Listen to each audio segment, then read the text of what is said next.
So yeah, we will explore that hopefully next week. But speaking of then, I'm gonna do a little reminisce.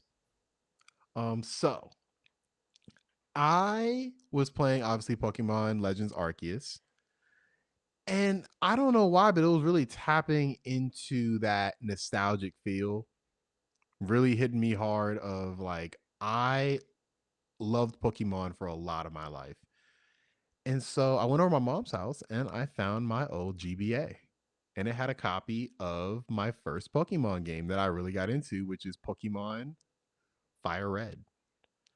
And have you ever played Fire Red or any of the older Pokemon games? No, I haven't. Okay, so Fire Red is a remake of the original Red Game Boy Color game, the first Pokemon game.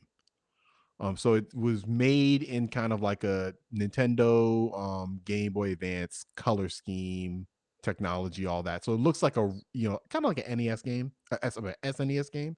And yeah, I was playing through that a little bit, and man, those games, while they are still Pokemon games, like there is a quality to them that I think that the newer games have sort of left behind. There's nothing that really beats them to me. Like they feel like those games are timeless to me. Like those are some of the games that if we're making like a not a rocket ship, but what's the thing when you're a kid and not a time machine, but Time like you capsule? time capsule. There we go. Time capsule. Like if we're making like a time capsule of what is gaming. I feel like you got to put Pokemon Fire Red and Leaf Green in there because Mm, they are better versions of the original games, but they're the original games pretty much one for yeah. one. And I forgot how good they were. That was what got me into Pokemon as a franchise.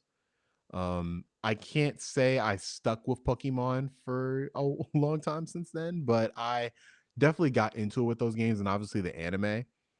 And yeah, just that was yeah, I just want to make a really quick You reminisce. kind of started by saying that, like, sort of saying that, like, they don't make them like they used to, kind of. Yeah, member berries. Yeah, Yeah, well, I'm curious, like, what is giving you the impression that something has been lost with the newer games? Is it just attention to detail, this desire to like innovate, or they what's being lost?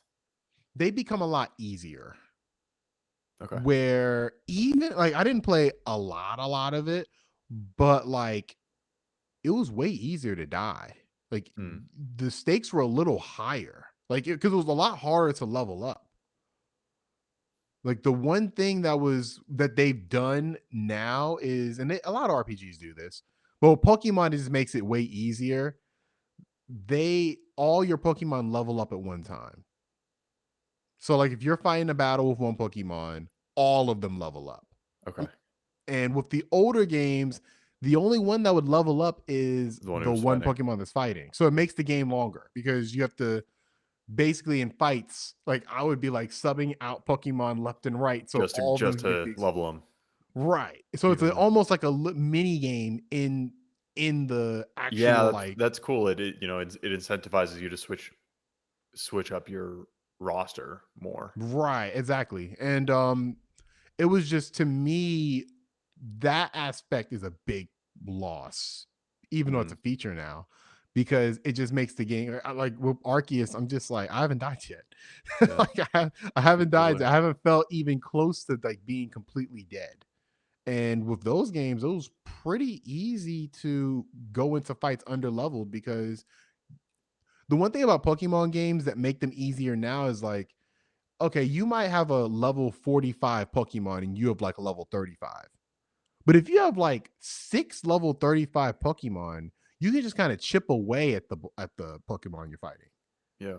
Now, in the older games, like that's still true, but it's harder to get all those Pokemon to level 35 Mm, because you have to grind and get them all there. right. You have to change Pokemon, you have to go all the way out of town. You have to go back to the town and go to the computer and swap them. Now they're all kind of with you. So it's just the games have gotten a lot easier. And I forgot how appealing this franchise was, because while it's not a hard game. I played hard RPGs, but I do think something was lost in that transition from Game Boy Advance to DS, and from then on, it's just gotten a lot easier from there. So So what you're saying is that the old Pokemon games would properly crush Alfredo and give him a good experience. Is that what you're saying? I think they would crush him completely. Good. I think he Okay, would. I good. think he would pray to go back to Elden Ring. Excellent. Oh man. So this has, of course, been the Dukes of Gaming podcast. Thank you for listening or watching. Again, you can listen to us on your favorite podcast service or watch us on YouTube or Twitch. Leave a like, a review, a comment, anything to help support the show. You can even email us at the real Dukes of Gaming at Gmail to have your question read live on air, or join our Twitch stream, Facebook stream. Join us and ask some questions there. We'll address it as we go. Hit the bell as well on YouTube to get notifications on when we drop our videos. And we will post everywhere, every week. So make sure you start your week right with the Dukes of Gaming. And with all that being said, I bid thee farewell.